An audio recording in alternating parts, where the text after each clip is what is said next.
This is Dan Corwin. I'm speaking for the PRISM group about readmission prevention policies.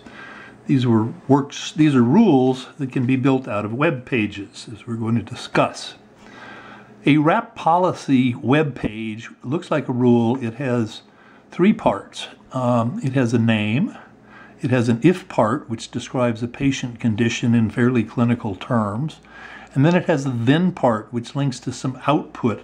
The output is going to be directed to a patient. A hospital will get a collection of RAP policies and download them. You want to try the best ones available. They're going to be used as rules for discharging patients. The hospital may edit them to fit local needs, but before they get used, they actually have to get some formal approval.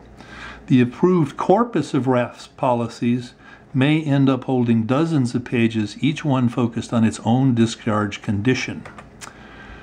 The PRISM web search engine is this black thing down here. It regularly compares all the RAP policies approved by the hospital with the EMR of every inpatient, or at least a major chunk.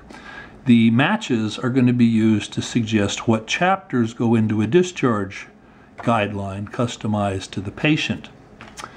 The matching, the search engine works all the time, but when a human has to get involved at discharge time, we're going to have a UI that jumps into play. I'll show you this very briefly. It's not finished yet. The discharge specialist might look at this schedule and find out that at 1:30 she's supposed to talk to Harry about his discharge. So she goes off, and the first thing she's going to do is review what the search engine found. Well, in document 62, the search engine found that Harry has some anti-coags issues and some heart issues, and so we're going to worry about those.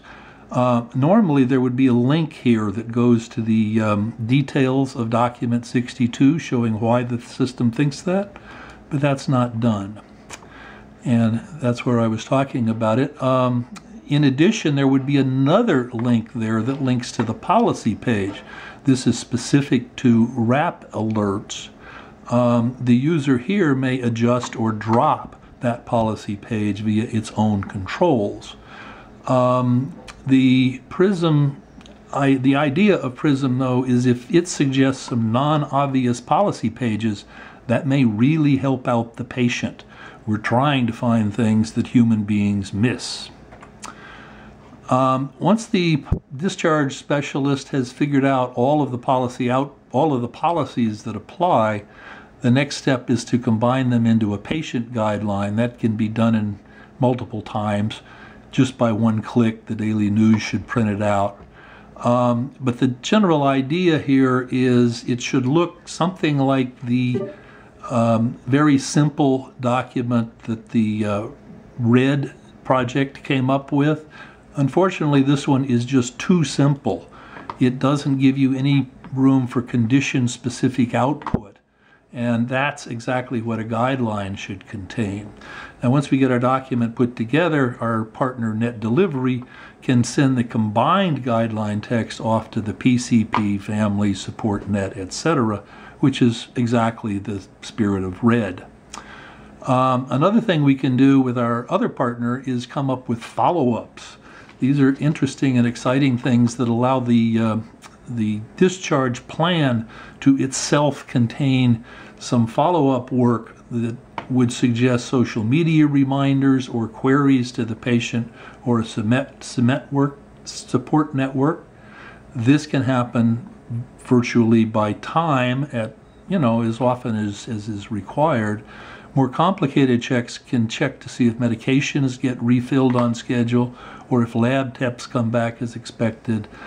All of these things can go back and alert not only the patient and his support group, but the discharge specialist at the hospital or any other caregivers who think they might be around.